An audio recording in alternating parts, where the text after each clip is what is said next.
All right, here we go. All right. I hope y'all didn't catch that first part of me cursing. Clear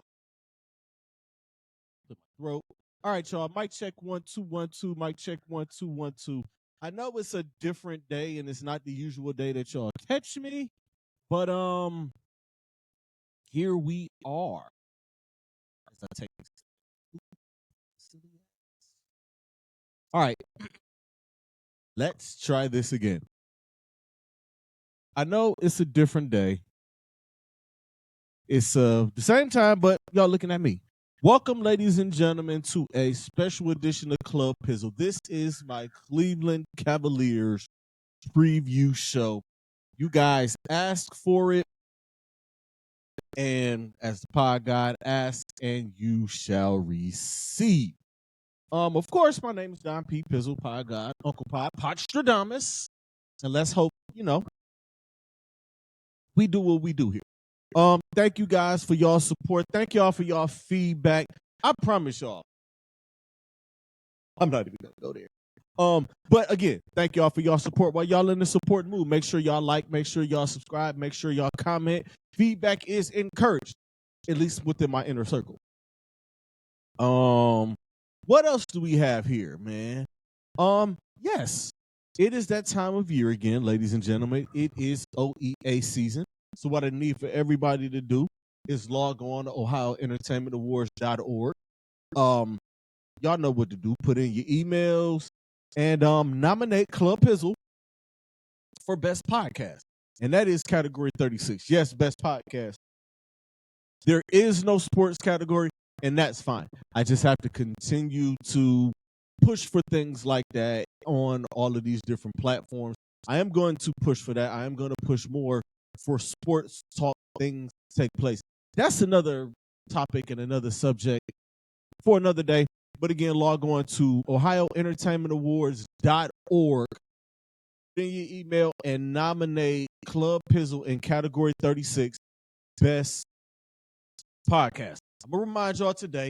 I'm going to remind y'all tomorrow on Club Pizzle Happy Hour, and I'm also going to remind y'all Thursday on Club Pizzle. Y'all know what I do. Y'all know how I do it. So before we get to the proceedings and before we get to why we're here on this beautiful Monday night, while y'all have muted y'all televisions to watch whatever y'all watching and have me on the tube, unless y'all got me on the big tube or on your phones or on your laptops, wherever y'all got me at. Before I move on, let's give a shout out to my sponsor.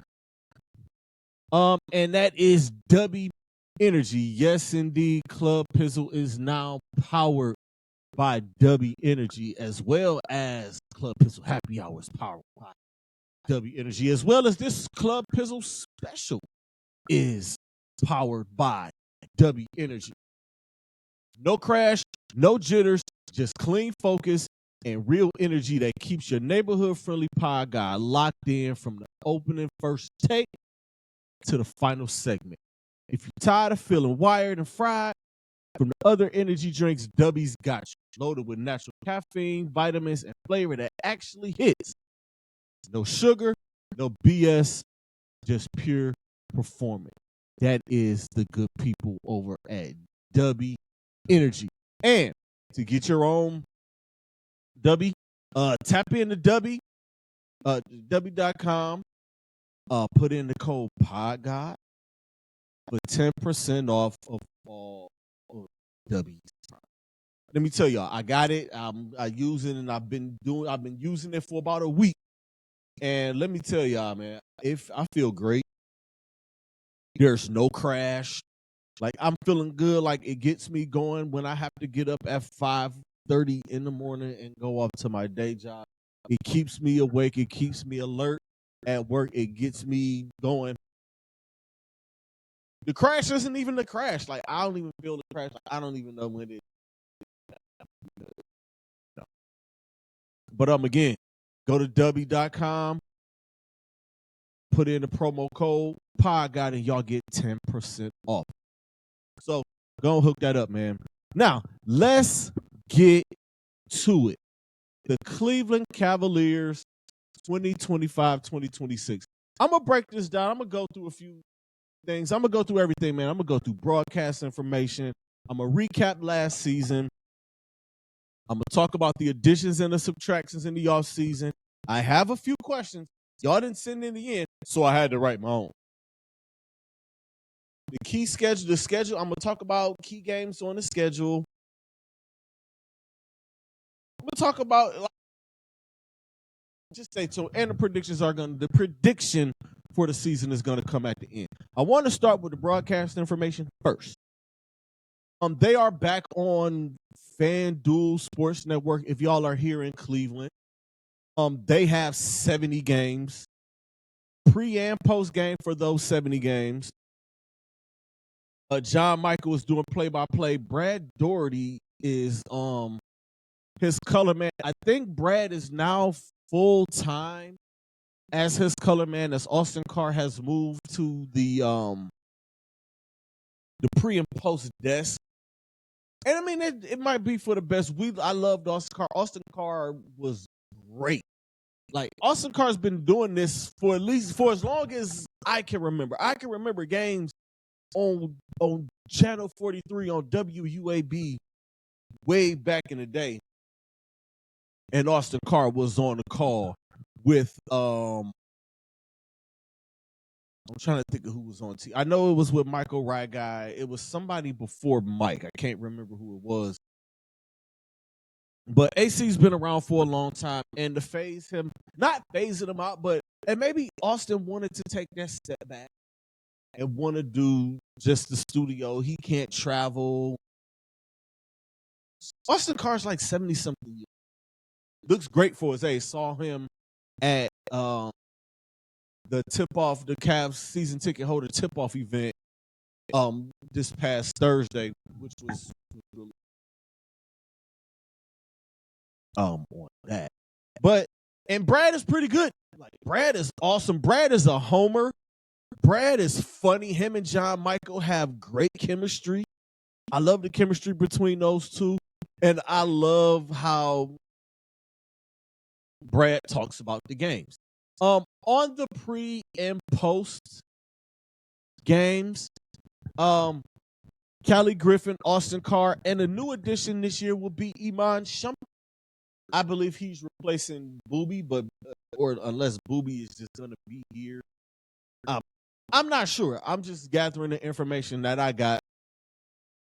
It'll be Callie Griffin, Austin Carr for most of the games. And Iman Shumpert on select games. I'm looking forward to that because Shump knows ball. Shump is great. Shump is a dope dude. If y'all have ever met Iman Shumpert, y'all already know. Breaking down this schedule, this team has 29 nationally televised games on top of the 70 that are on the that are on national. But most of these games, some of them will be, a mixture. But before I get to the national games, 5 games will be on the Rock Entertainment Sports Network. That is the free TV feed for those who don't have the streaming and can't pay for the streaming or refuse to pay for the streaming. 5 games will be on free television. November 5th versus Philadelphia. January 6th versus Indiana. March 3rd versus Detroit. March 15th versus Dallas. And April 8th versus Atlanta. I like that. I like the fact that they're doing this. They've been doing this for the last few years. Doing them on Channel 43, and now with the new Rock Entertainment Sports Network, they have a bunch of original programming over there, and they give you a few Cavalier games. I believe all the Charge games are over there, or most of the Charge games are there. To do this because it's gotten to a point where some people aren't able to watch the game. And there was a time where there were a ton of games on regular TV. And for people who didn't have cable or streaming or whatever, But I think this is a great idea. Shout out to the cast for doing this.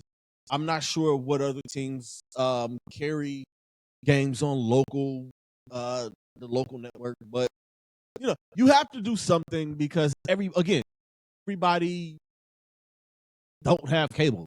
They should. Everyone doesn't stream. And with the whole digital box thing that took place 15, damn near 20 years ago. Geez, it adds things, and they've added a lot of channels to that ever since. 29 national games, 7 on ESPN, and ESPN app, 5 on Peacock, including the very first one against Detroit. I believe that's like next Tuesday. It's next week. 4 on Amazon, 5 on NBC, 3 on ABC, 5 on NBA TV. Again, this is a great thing. 29 nationally televised games. I think only a few teams have more. And I believe they should have more. And I believe like everyone, like with the Cavaliers being who they are, superstar and top 5 player in Donovan Mitchell, this is where they ought to be, on the national spotlight, being a favorite. And we know what this team wants to accomplish and what this team is trying to do.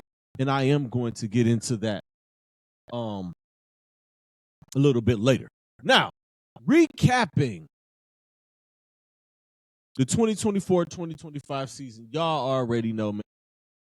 Y'all witnessed it. I was able to witness quite a few home games in person, that being my last season, being my first season as a season ticket holder. I had a quarter season package. I upgraded to a half a season this year. I think I'm going to make the leap and go for a full season next year just so I can have that. Like I'm hyped about it. I'm hyped. 20 games on my thing, plus a few more. I'm going to buy a few other games.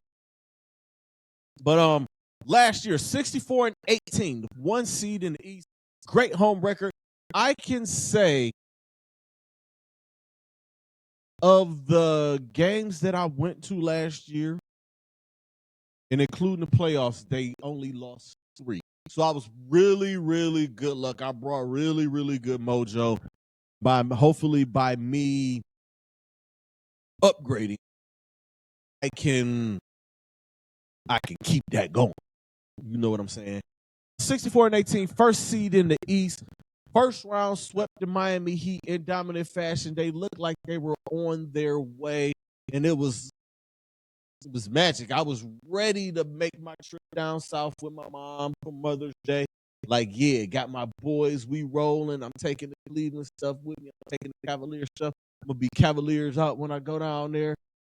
Whatever, like, games I'm going to be down there for the second round. I got to make sure I'm somewhere where nobody can bother me. By this time, I need to be somewhere sitting watching it. And we get to that second round, and the injuries pile up. Evan Mobley gets injured. Darius Garland misses a lot of the Miami series, and the bottom fell, losing in 5 to the Indiana Pacers. And I was at Game 5. And it was disappointing. It was disappointing, to say the least, and a failure of a season. I'm gonna admit. I listen again. Happy for the 64 wins. Pumped up for the 64. Like, yeah, like y'all know what it is. Like, come on. And them to go out with the whimper in that round. Like, Donovan went out on his sword. Darius tried to give it a go. Evan did make it back. It just wasn't enough. They ran into a buzzsaw in the Indiana Pacers, who started playing and peaked at the right opportune time And they parlayed that all the way to a Game 7 of the NBA Finals where Tyrese Halliburton went down in Game 7. And who knows what would have happened had he stayed healthy and been there for the second half. That's what we don't know. Top scoring team in the NBA, averaged 121 points per game. Gave up 112, and that was during the regular season. Kenny Atkinson. Gotta give. I'm running through these accolades. I don't give a damn. I'm gonna run through this. Let's recap the season. Kenny Atkinson, Coach of the Year. Evan Mobley, Defensive Player of the Year. Yes. All NBA second team. Yes. All defensive first team. So, and Donovan Mitchell, all NBA first team. Donovan Mitchell, Evan Mobley, and Darius Garland were all stars last year. Put 3 of them out there. Now, we talk about, the All-NBA basically now, and the way that they voted and the way that it is like it's just 10 guys regardless of position. It don't matter. Like the first team is 5 best guys regardless of position. The second team is, you know what I'm saying? And so on. So the Cavs, in theory, or as far as the 2024-2025 season went, had 2 top 10 players. Donovan Mitchell is roughly top 5 or 5th or however they voted, wherever he was, and Evan Mobley was in that top 10. Again, disappointing result. Darius did what he, made an all-star team. Jared Allen played all 82. Ty Jerome was big for the Cavs last year. And that was a guy who I think last year, I was talking crazy and being like, why is Ty Jerome still on this team? I think I was talking crazy about it. And then that first 15-game winning streak to start the year. Oh, let's mention that. 15-game winning streak, 12-game winning streak, 10-game winning streak. Running through everybody. The best game of the regular season was against the Oklahoma City Thunder. I was in attendance for that. That game was so good. Like, it was so good. It was so great. It was intense. That, like, we were, like, the section where my ticket was, like, we're sitting there, and it got to the end of the third quarter. Me and the few of the fellas that was sitting in my section was just looking at each other like, this is a hell of a ball game here. And it was as advertised. It was the 2 best teams in the league going at it. But again, Indiana was an Achilles heel. DG against Detroit, the game winner, fun time. Like, it was, again, great season, but bounced in the second round again for the second straight year, losing to the Indiana Pacers, the eventual Eastern Conference champion. Additions and subtractions for this team. I want to start first with the addition. Trading for Lonzo Ball. Getting Larry Nance Jr., signing Thomas Bryant. That was towards the end. And drafting Tyrese Proctor, who nobody was expecting to be where he was in the second round. And Kobe Altman reminded us of that at the event last week. Like, we wasn't expecting him to be there, and he was there, and he fell to it. They also re-signed Sam Merrill to a nice extension or a nice deal. And they signed Luke Travers to another 2-way contract. And also brought Jawad Williams on as an assistant coach. Cleveland's own St. Ed grad, North Carolina alum, NBA alum, one of Cleveland's finest, Jawad Williams. Welcome back, or welcome home. Happy for him. The subtractions. Isaac Okoro was traded to Chicago in the Lonzo Ball deal. Ty Jerome signed with Memphis.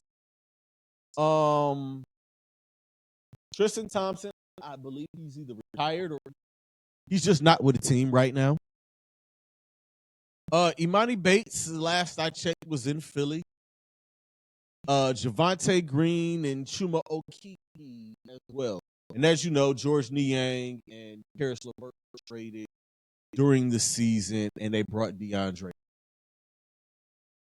I'm gonna talk about these subtractions. Isaac Okoro has been here.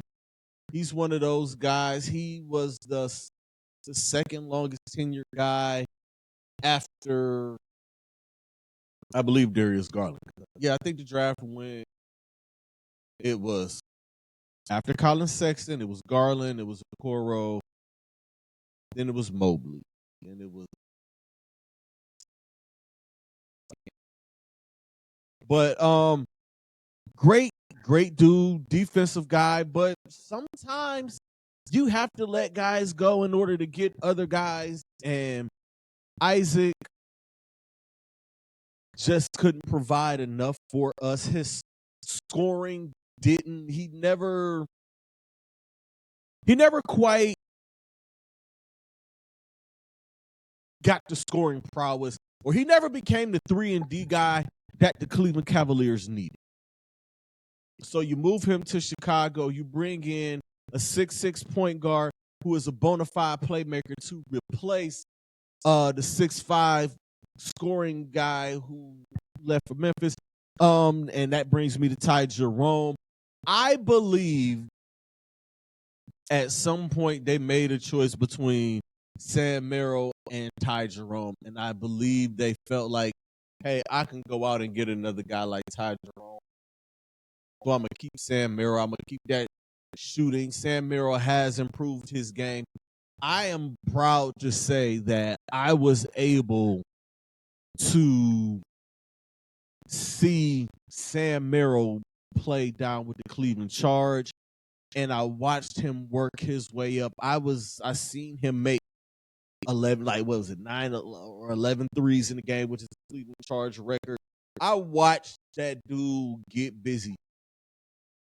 And I've also seen the leaps and the improvements he's made in his game. I've seen him improve on defense. I've seen him actually improve his handle and make other moves to get when people come and play him for his shot.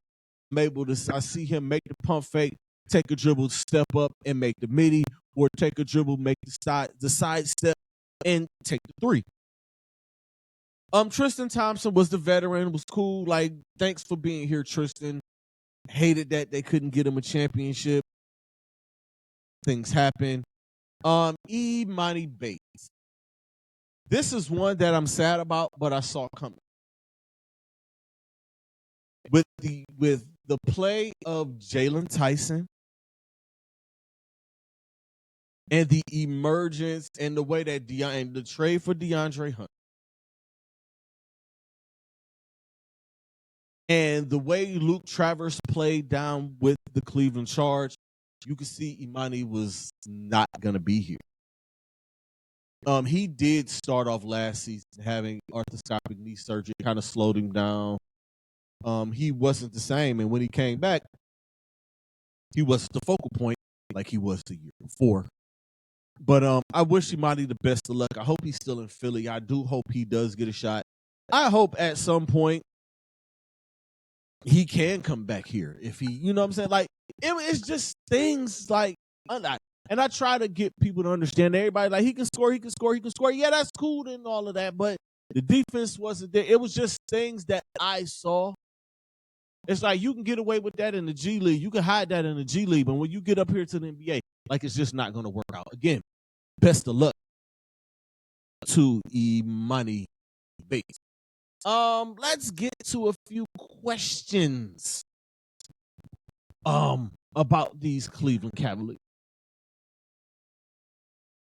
The big question for me is health. As you know, Darius Garland and Max Strus are starting the year off. They won't be starting the year off. Although just heard today, Kenny Atkinson says Darius Garland he practiced with the team today. So we'll see if he's ramped up enough, if he will be playing in Wednesday's opener. Will he be in the home opener? How many games is Darius Garland going to miss? I went out on a limb. I said about 5, like 5 at the lowest, 10 at the most. I'm kind of hoping like he may miss these first 2 games and he suits up Sunday for the home opener. Fans would love that. Fans would be happy to see it. How will these new additions fare? The Lonzo Balls, the Larry Nance Jr., Tyrese Proctor, Thomas Robinson. Those are the new guys. DeAndre Hunter is relatively new.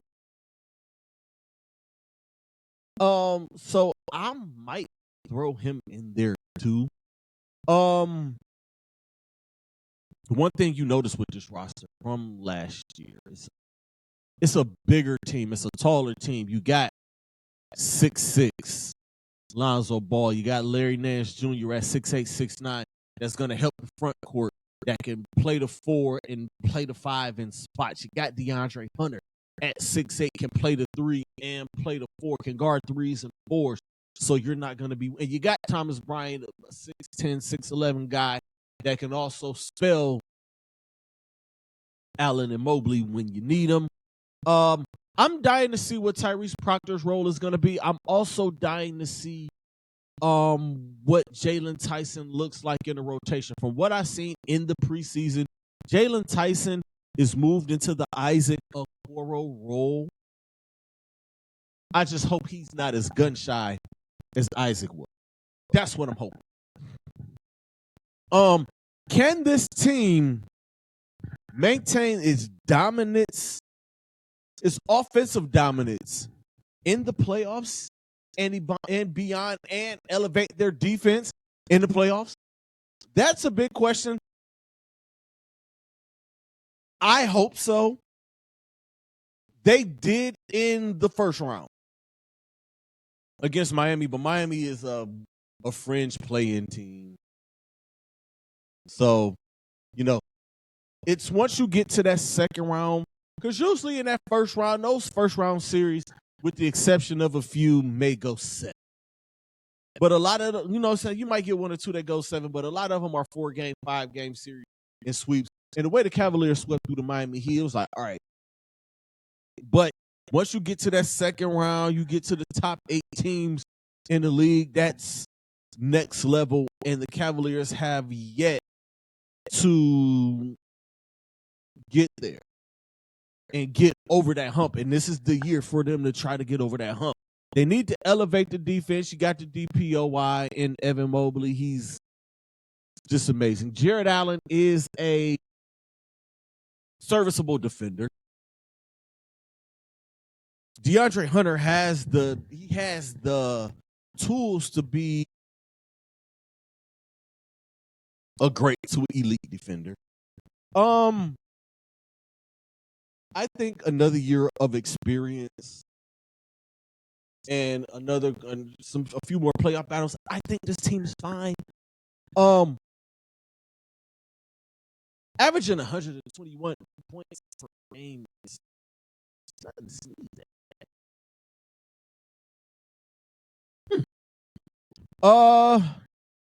How big will the Evan Mobley leap be this season?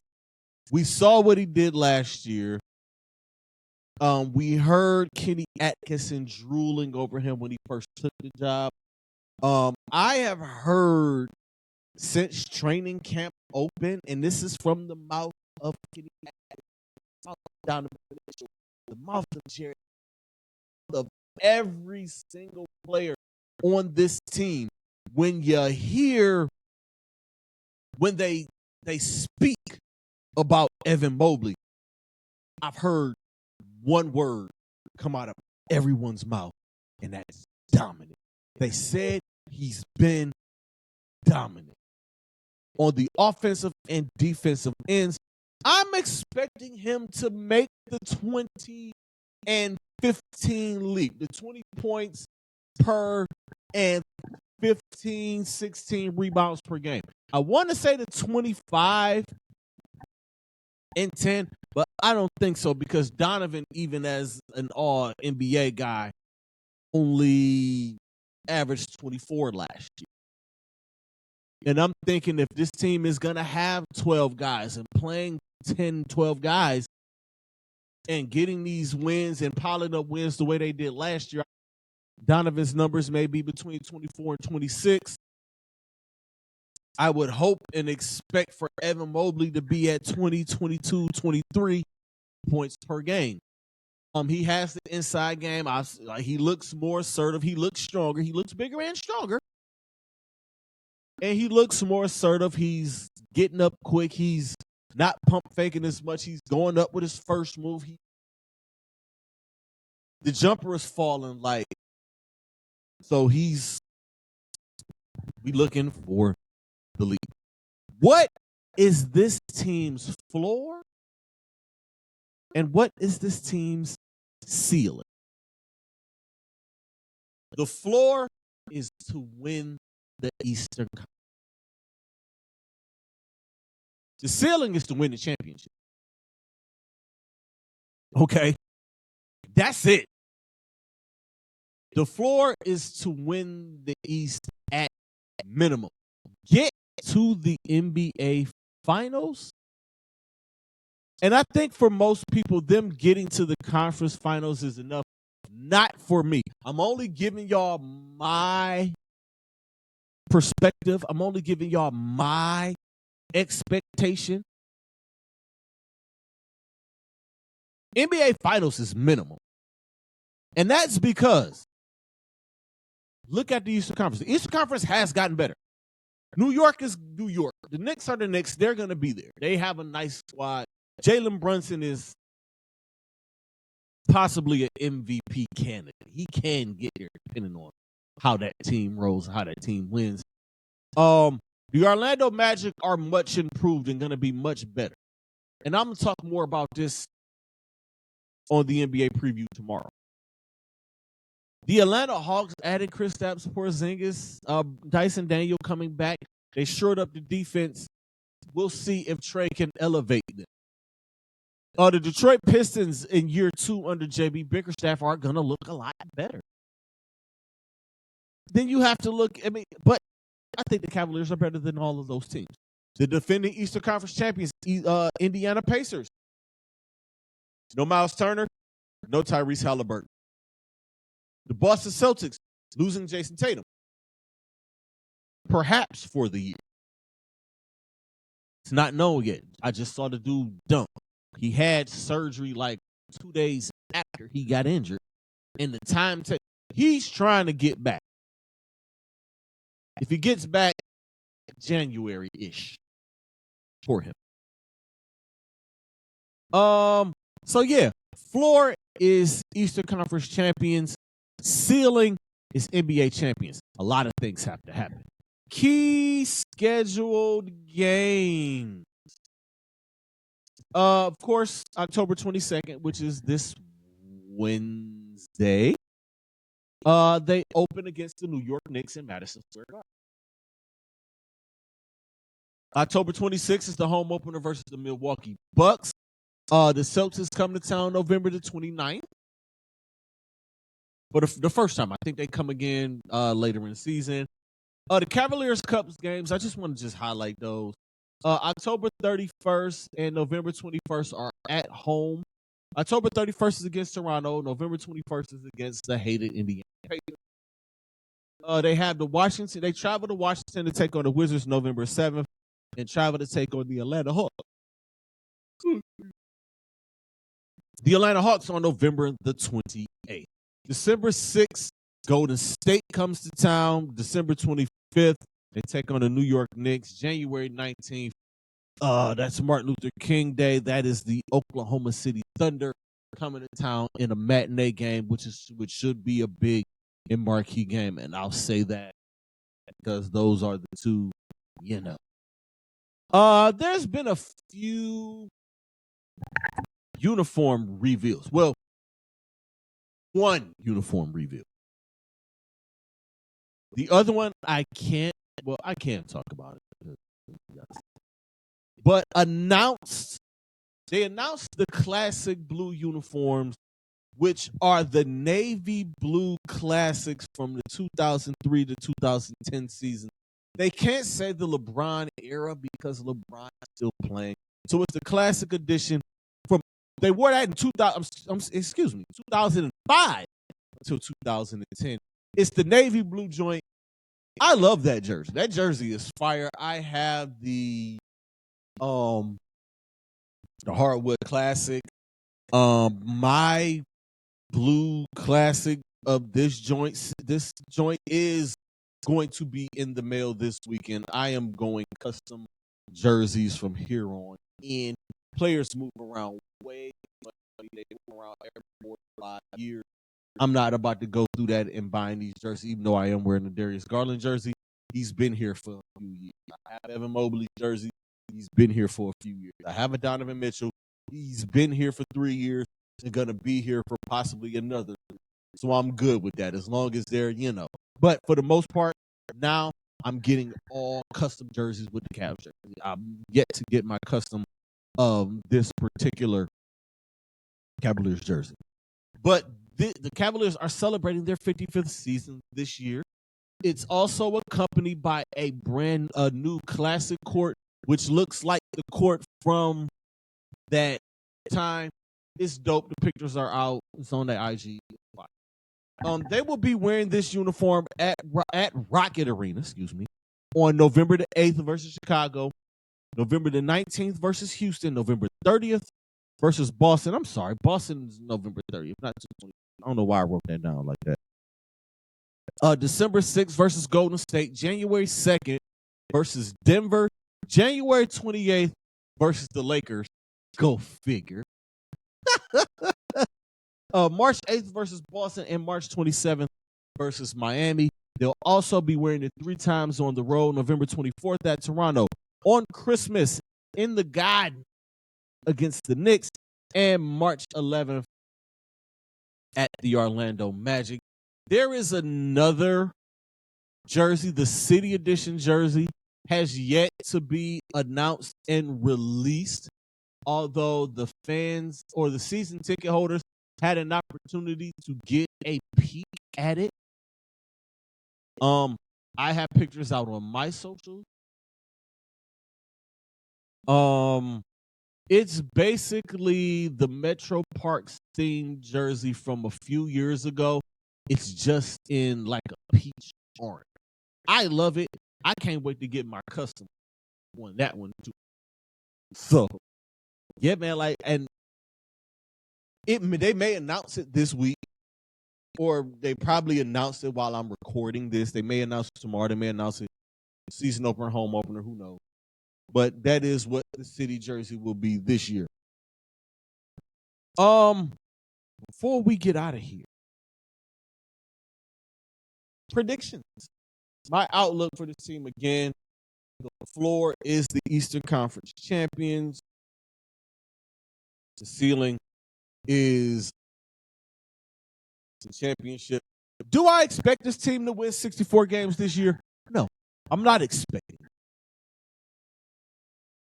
I think anywhere between 55 and 60 wins is fine, and it's more than enough to get the 1 seed in the East again. I don't think the Knicks or the Magic or the Hawks or the Pistons or the Milwaukee Bucks or any team in the Eastern Conference, for that matter, can hang with the Cleveland Cavaliers. Not injured Boston, Indiana. I think if healthy, the Cavaliers would have beat them. I agree with Darius Garland. They would have got that. They would have got to the NBA Finals. I agree with that. I'm predicting them to win the Eastern Conference Finals and make it to the NBA Finals. Will they win the NBA championship? Find out tomorrow on Club Pizzle Happy Hour. I'm going to let you guys know that I will have my full NBA breakdown. I'm going to talk college football. I'm going to talk a little bit of NFL. I'm not sure if I want to talk more Stephen A. Smith talking about LeBron. This is why I insist on trying to attack LeBron's legacy. I don't get it. But y'all will find out what I got to say tomorrow. Make sure y'all tune in 8 o'clock. Also, remember, log on OhioEntertainmentAwards.org. Club Pizzle, Category 36, Best Podcast. Until tomorrow, I will see you all. Peace out.